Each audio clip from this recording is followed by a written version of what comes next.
Купалі пад Віцебскам мясцовыя жыхары ладзілі дзесяцігоддзямі. Інфармацыя пра адмену свята з'явілася на слупах у вёсцы ў выглядзе папяровых аб'яваў. У іх напісана, што за ўдзел у мерапрыемстве можа пагражаць 15 сотняў арышту або штраф 100 базавых велічынь. Людзі падзяліліся на тых, хто верыць у адмену і хто не. Але ў адным яны згодныя, што гэтая забарона проста абсурд. Гэта не першае адмененае купалле. Раней ужо адмянялі тэматычны выходны купалле, які меўся адбыцца 28 чэрвеня ў музейным комплексе «Дукорскі маёнтак». А таксама свята сонца ў Дудутках. Там жа не адбудзецца і шматгадовы фестываль «Рэканструкцыя наш Грунвальд». Арганізатары фестывалю адзначылі, абставіны склаліся такім чынам, што правесці мерапрыемства ў запланаваныя даты стала немагчыма. Канкрэтныя прычыны адменаў у кожным са згаданых выпадкаў не называюцца. А ў нашай студыі з'явіўся Павел Баркоўскі, прадстаўнік аб'яднанага пераходнага кабінету ў справе нацыянальнага адраджэння. Вітаем вас. Прывітанне. Добрый дзень. Хацелася б адзначыць, па-першае, што фестываль «Грунвальд наш» дакладна не паведаміў пра прычыну неправядзення мерапрыемства, але тут напрошваюцца нейкія такія супадзенні, што і адзенне «Гонар», напрыклад, і ЛСТР адзенне стала вядома, што, напрыклад, такія брэнды таксама, якія падтрымлівалі беларускую культуру, беларускую адметнасць, спыняюць сваю працу. На вашу думку, ці гэта выпадковасць? На маю думку, гэта зусім не выпадковасць. Я бы нават сказаў, што гэта вельмі пагрозлівая тэндэнцыя, якая сведчыць да таго, што хутчэй за ўсё Беларусь рыхтуюць пад нейкі аншлюс. І все дзеянні ўладаў, якія зараз адбываюцца, гэта фактычна дзеянні, якія б'юць менавіта па падмурку нацыянальнай традыцыі і культуры. Гэта адмена сапраўды фестываляў, якія маюць гістарычную сваю вялікі гістарычны падмурак. Гэта адмена крам, якія прадаюць этна-вясковыя сувеніры. Гэта таксама все удары па беларускай нацыянальнай ідэнтычнасці. І зразумела, што гэта не можа быць выпадковасцю, асабліва калі гэта так сканцэнтравана ў моманце адбываецца. Ніхто не будзе тлумачыць прычыну, але мы жывем у краіну, дзе, як все мы ведаем, все самі разумеюць. Павел, ёсць яшчэ адно тлумачэнне, адна з версій, чаму адбываюцца гэтыя забароны. Гэта не першы фестываль, который забаранілі сёлета, іх там цэлы тузін забаранілі. Ёсць яшчэ наступнае меркаванне. Цяпер, калі усялякая грамадская палітычная актыўнасць пагражае рэпрэсіямі наўпрост, людзі папросту кінуліся ў экскурсіі, у паходы, у такія бяспечныя формы актыўнага адпачынку, паехаць у Дудуткі, краязнаўства і так далей, і б'юць якраз у тым ліку за гэта, не столькі з-за нацыянальнага, а з-за таго, што людзі папросту разам збіраюцца. Вось наколькі гэта версія мае права на існаванне, чаго тут больш? Ці сапраўды менавіта з беларушчынай вайна ідзе, ці найпершае з тым, каб людзі не збіраліся разам, неважна з якой прычыны? Я думаю, улады хочуць так ці інакш забіць двух зайцоў, бо сапраўды тая версія, якую вы агучылі, мае права на існаванне. Не так даўно, напрыклад, разагналі пікнік, які праводзіўся ў адным з паркаў горада Менску, дзе людзі бавілі свой час без усялякай палітыкі, але проста забаўляліся. І натуральна, што для ўлады любыя несанкцыянаваныя масавыя мерапрыемствы, хоць нейкія мотар-шоу, якія там ладзяцца стыхійна, будь то нейкія пікнікі, яны не пажаданыя, таму што гэта якраз спалучэнне больш 3 чалавек у адным месцы. І гэта, канешне, нервуе прадстаўнікоў рэжыму. З іншага боку, нельга не адзначыць, што менавіта нацыянальна арыентаваныя ініцыятывы, якія так ці інакш утрымліваюць элементы беларускага нацыянальнага кода, беларускай гісторыі, яны трапляюць пад абстрэл найбольш. І вось тое, што фактычна ў моманце нават на працягу гэтага тыдня зачыняецца 3 крамы, якія гандлююць беларускімі сімваламі адзеннем, мне здаецца, такое супадзенне наўрад ці магло б адбыцца. Вось вы згадалі, што рыхтуецца нейкі аншлюз. Ці маглі б вы тады ўдакладніць, для каго это большая небяспека? Для рэжыму Лукашэнка або, можа, для саюзнай дзяржавы? Хто ініцыятар гэтага ціску, на вашу думку?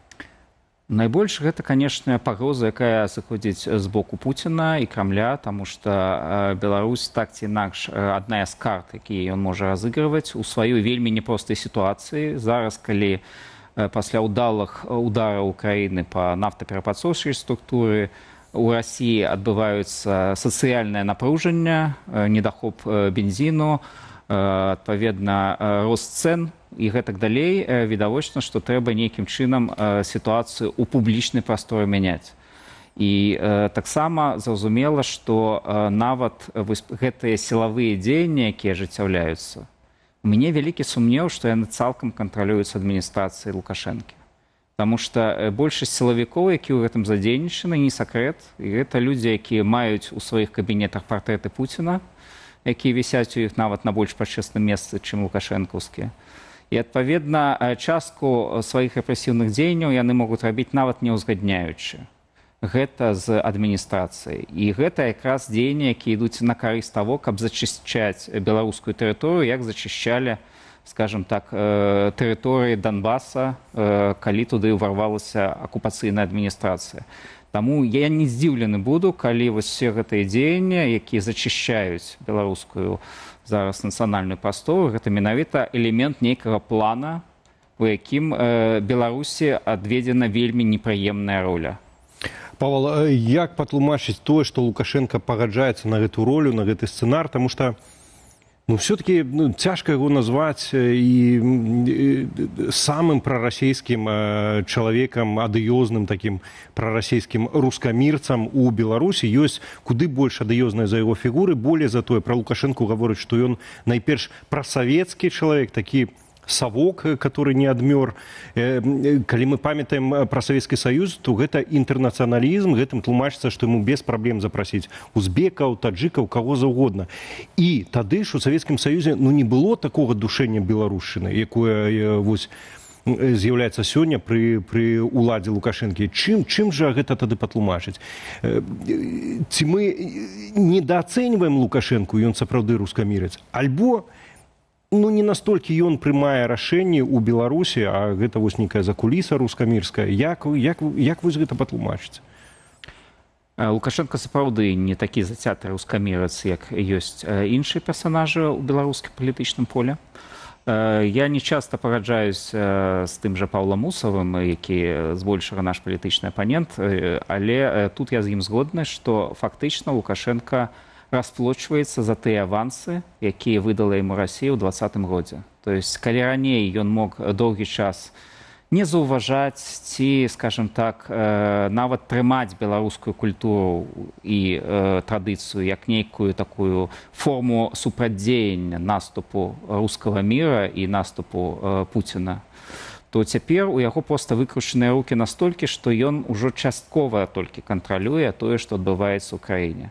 І таму гэта і адначасова і ягоная бяда, да, і ягоная віна. Тое, што ён давёў сітуацыю ў краіне да такога стану, калі фактычна ён не можа ўжо супрацьдзейнічаць вось гэтаму наступленню на нацыянальную культуру. І тое, што ён там адкрывае фестываль в Александрыі з прамовы па-беларуску, гэта вось такія апошнія званочкі, дзе ён яшчэ спрабуе паказаць, што не, гэта асобная краіна, у яе тут ёсць асобная мова, напэўна, ёсць там штосьці асобнае ад Расіі. А наколькі у яго ёсць патэнцыял адкаціць назад? Вось у Александрыі ён выступіў, хаця я асабіста без ніякіх піетэтаў і захаплення, што чалавек там за год там дзе-то ляпнуў 3 сказы па-беларуску, і ўсё-такі, калі уявіць гіпатэтычна, што вось ён больш будзе гаварыць па-беларуску, больш будзе адкрываць у Александрыі, яшчэ дзесьці там гэтых купаляў, можа на дажынках яшчэ там штосьці скажа. Наколькі ёсць патэнцыял у яго ўсё-такі неяк супрацьстаяць Расіі з дапамогаю нацыянальнага грунту? Такі патэнцыял ёсць, напрыклад, у Такаева. Але я вельмі сумняюся, што ён цяпер ёсць у Александра Лукашэнкі. Менавіта таму, што ў адрозненне ад Лукашэнкі Такаев як бы не мае такіх авансаў, які ён мусіць адпрацоўваць перад Крамлём. Што датычыцца Лукашэнкі, ягоная сітуацыя сёння вельмі завязаная на Расію. Яна завязана эканамічна, бо фактычна больш за 70% гандлю ідзе на Расію. Яна завязана праз экспарт энергарэсурсаў, які зноў-такі ідуць з Расіі. І зноў-такі не падпісаны дасюль кантракт на газ чарговы, які зноў-такі прывадны рамень для Лукашэнкі. Ну і, натуральна, ён залежыць ад Расіі ў вайскова-палітычным плане. То есть без падтрымкі Пуціна рэжым Лукашэнкі зараз не мае нейкага такого экзістэнцыяльнага сэнсу існавання. І, натуральна, ў такім кантэксце, як ён можа супрацьпаставіць рускаму міру беларусізацыю. Гэта проста не зразумеюць ні там, ні тут, да?